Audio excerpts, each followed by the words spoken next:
Criminal del mundo.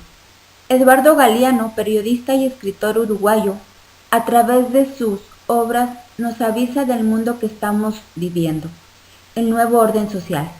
Impacta el video El orden criminal del mundo, por lo claro, sencillo y que llega a todos para avisarnos hacia dónde va el nuevo orden mundial. Este video nos traslada de la mano de Eduardo Galeano y Jean Ziegler, entre otros, la nueva realidad política en la que está inmersa la sociedad actual y la anulación del individuo en aras del neoliberalismo. Todos los años, millones de personas mueren de hambre en el mundo, fruto del orden del planeta, fruto del orden criminal, mortífero, que no se detiene ante nada ni ante nadie. Niños mueren de hambre, de enfermedades continuamente, cada segundo, y nos sentimos culpables, pero los únicos culpables forman parte de los poderes que dirigen el mundo desde la oscuridad. Ellos son los criminales y nosotros los culpables por seguir manteniendo ese orden con nuestros trabajos, nuestras cómodas vidas, sin darnos cuenta que somos tan desgraciados o más que ellos. Actualmente vivimos en un mundo regido por el neoliberalismo máximo, dirigido por las grandes corporaciones y por gobiernos preocupados únicamente por su economía. Con la actual crisis se aprovecha para inyectar millones a los bancos para que el sistema financiero no termine de romperse, mientras que se recortan las ayudas a los denominados países en vías de desarrollo, y sin ir tan lejos a los propios ciudadanos. La mayoría de neoliberales son economistas que, vinculados a la política, se convierten en los amos del mundo. Y lo peor de todo es su doble moral. Por un lado recortan las políticas sociales a escondidas de los ciudadanos, mientras que a la cara dicen ampliarlas.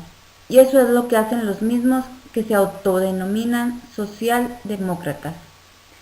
Y cuando intentamos defendernos se nos trata de revolucionarios. Nos meten el miedo en el cuerpo para que no nos quejemos, pero casi es peor lo que hacen con los países pobres. Cuando ejercen el patriotismo se les tacha de populistas y en el peor de los casos de terroristas.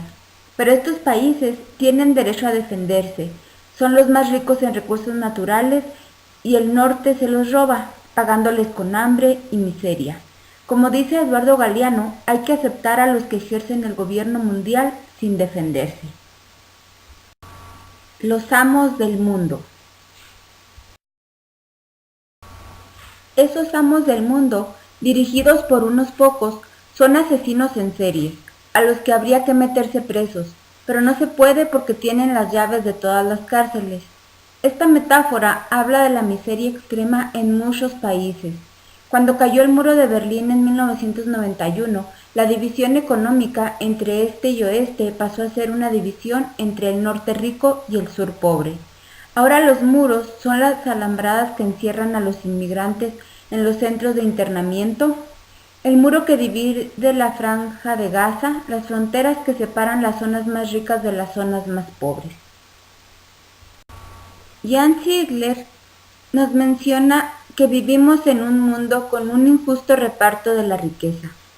Se busca siempre el máximo beneficio, la economía de mercado, y así se quiere unificar el mundo. El capital financiero recorre el mundo durante las 24 horas del día.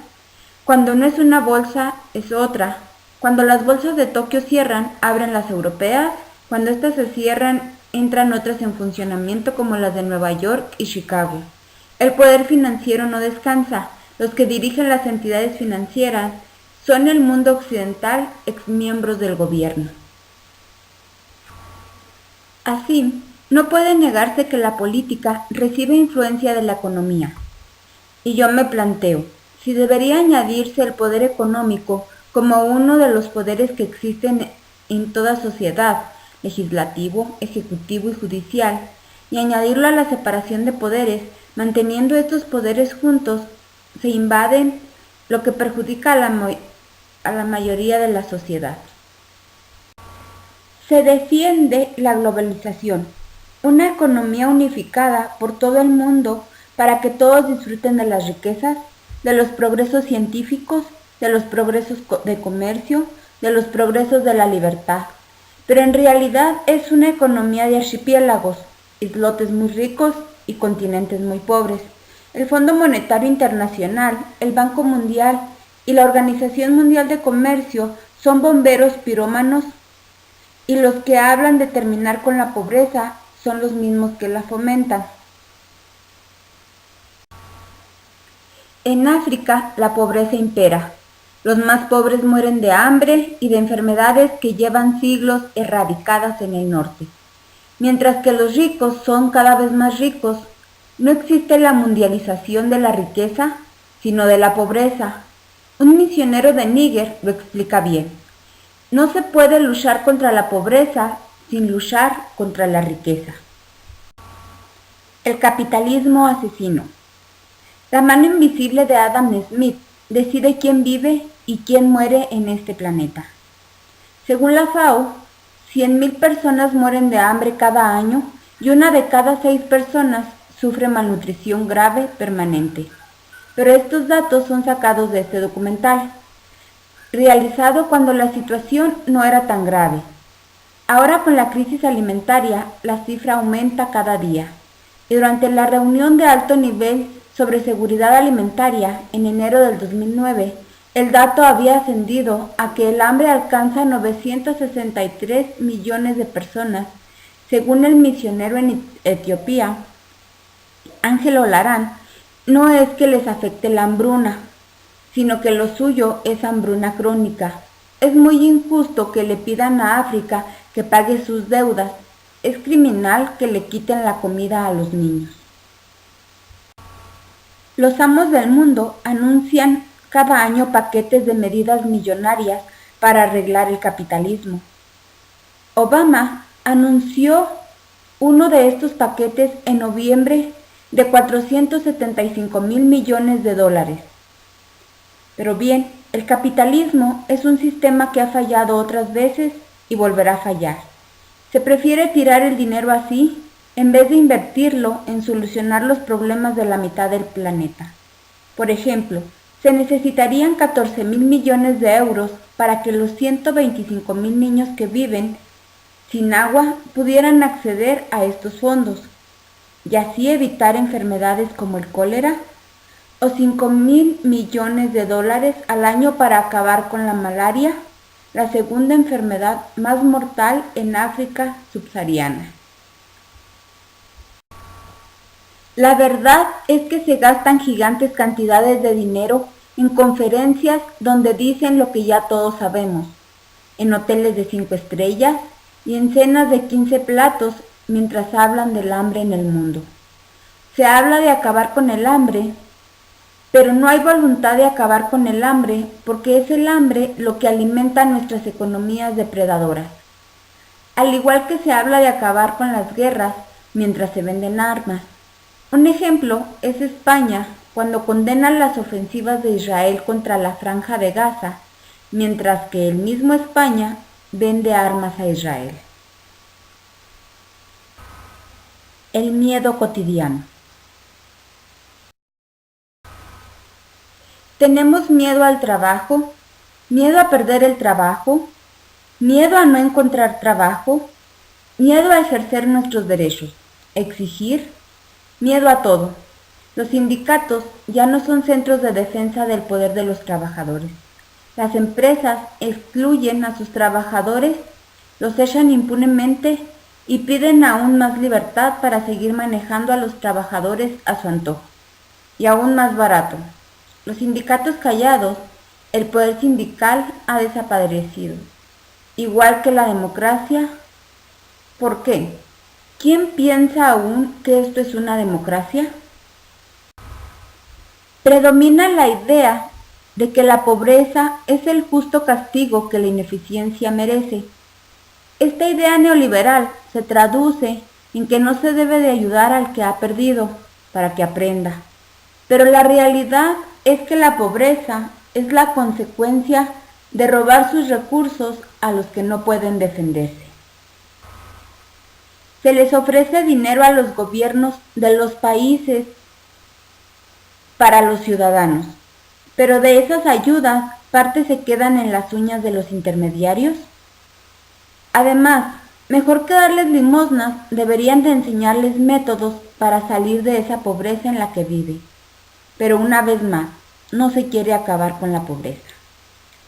La realidad es que el 52% del Producto Mundial Bruto del 2006 estaba concentrado en manos de 500 multinacionales preocupadas solo por la maximización de beneficios, mientras que los pueblos pagan sus gastos.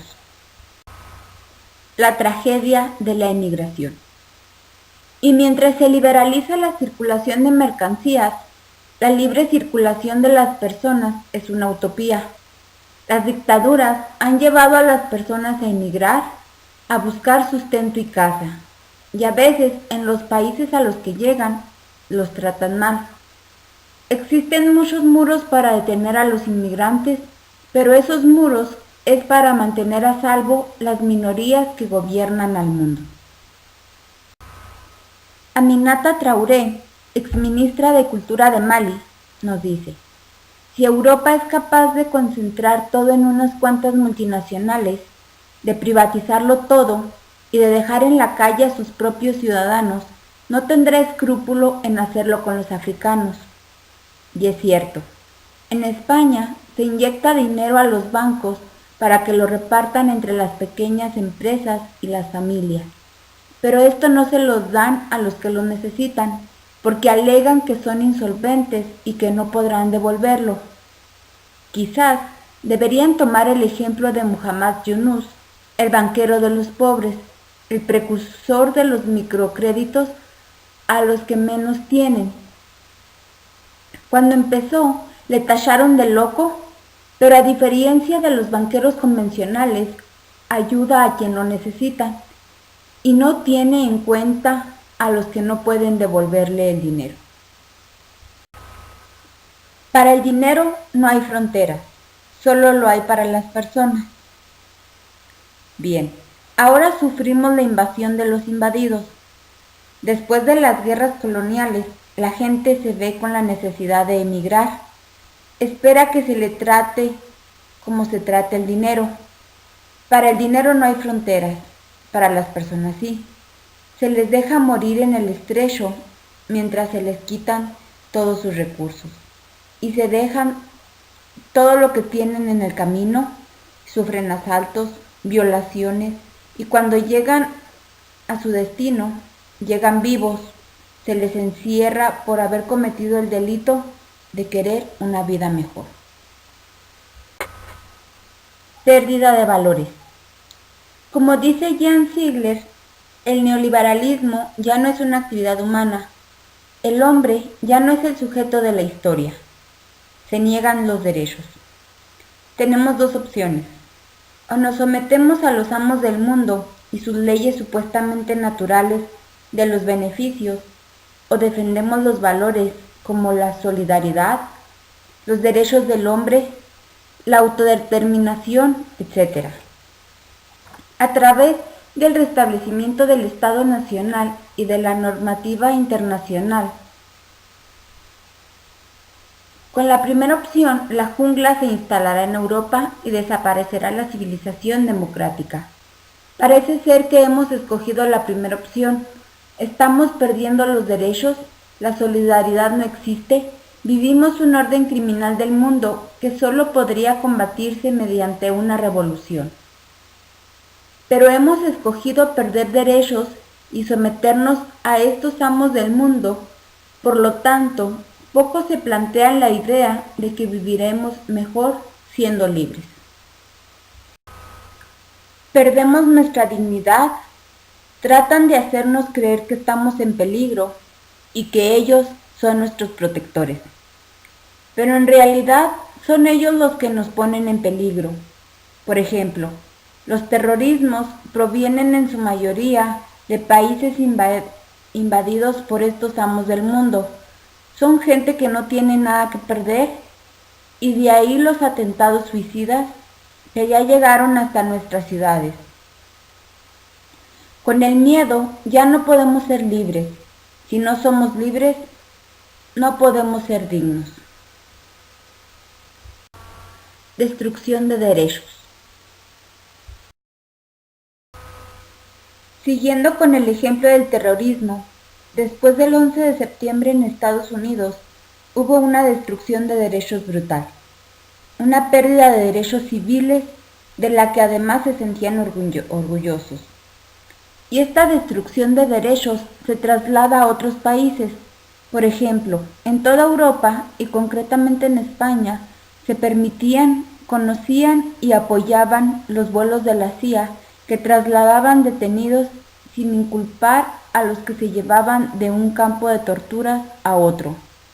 Y esos vuelos provenían de la mayor potencia militar y económica del mundo, que mientras se jactaban de estar violando los derechos humanos, presumían de tener la democracia más antigua del mundo. Pero una democracia que no se cumple no sirve de nada.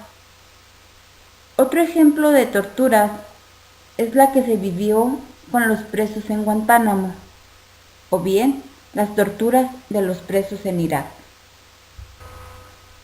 Como dice Baltasar Garzón sobre lo que ocurre en los campos de detenidos, son crímenes de guerra, incluso podrían alcanzar el calificativo de crímenes de esa humanidad. ¿Deberían de juzgarse como tal? ¿Qué hay de la presunción de inocencia? A base de torturas, cualquiera puede confesar lo que sea, solo para que paren ya. Y de ahí, argumentando su culpabilidad, ni siquiera se les juzga. En palabras de Eduardo Galeano, nos dice, se usa la tortura para prevenir el delito de la dignidad. Por otra parte, ya no llamamos por su nombre a las cosas. Lo que antes era imperialismo, ahora es globalización. A los países que son víctimas de este imperialismo, ahora se les llama países en vías de desarrollo. El capitalismo se le llama economía de mercado. ¿Qué hacer? No hay que dejarse engañar. No hay que ver los problemas como normales.